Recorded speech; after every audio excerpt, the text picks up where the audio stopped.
Okay, today we looked at our work area and simplifying.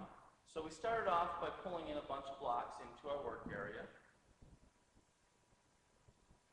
And as we walked around, we looked and we saw a lot of people just naturally organized what we had.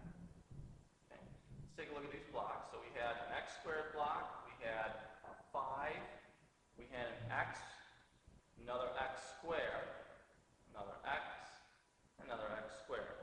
And so we organized. And a lot of people naturally organize when they just pull them into their work area. And what we find is we put the x squares together, and we put the x's together, and then we put the 5 over by itself. And so when we write what we have, we look at our collection. So over here we have 3x squared, then we have 2x, and last we have our 5. Okay. And then we want to record this. You're doing this where it says record example 1. Okay.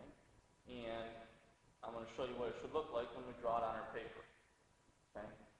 It looks like it's at the bottom of your page here, but it's just wherever it says example 1. Okay. So we're going to sketch it. And again, we're just doing a quick sketch of the top view. We're going to name the blocks that we have. And then we're going to put together our blocks that are the same. And again, this is called combining like terms. Combine is put together, like means the same. Terms are these things separated by adding and subtraction. So we look for x squares, and there's 1, 2, 3 of them. And you'll notice how I'm circling it. The circle should include the sign out in front. You'll notice how that last circle kind of goes through the sign. Okay, I see students doing that. That's not the way your circle should look. It should look like that middle circle. Okay. And so what you see then, and we're going to write, just like when you started counting things in kindergarten, here we're counting x squares. In kindergarten, maybe we're counting ducks. But we're counting them. There are 3 x squares. And then we're going to underline, or you could use boxes or triangles, but we're going to look at our x terms next. And again, you're including the sign. So we have 1x, another x, that's 2 x's. And again, you'll notice those are different types of terms from the squares. They're different looking pieces. An x squared is not the same as an x. And last we have our constant, which is 5. So when we look at that 3x squared, the 3 is called the coefficient. It tells you how many you have.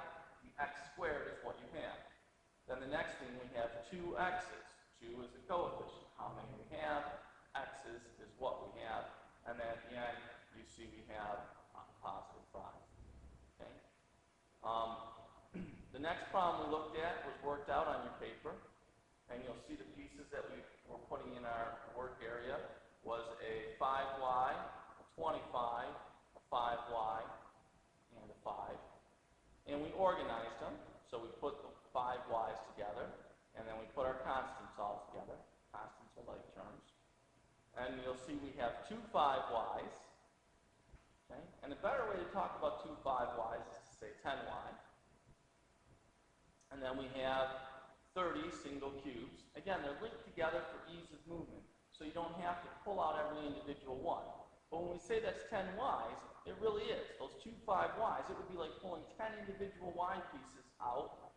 And then this 30, made up of the 25 and 5, would be the same as pulling 30 individual 1 pieces out. So these things are just linked together for ease and convenience of moving them around and dealing with them.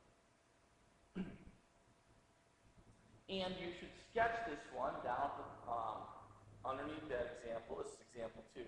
And so you're practicing, and again, you'll notice when you sketch your y's, they should be longer than this 25 constant block that you put in. The y blocks are longer than the constants. The x ones are shorter than. That's how you can tell the difference between them. Okay? And again, you'll notice we underline the 5y and the other 5y, and we count. If you have 5y, and then you have 5 more y, altogether you have 10y. You see it right there. 5y plus 5y gives me the 10 y's. Okay? And then we went on to work on the practice that goes with this. Thank you.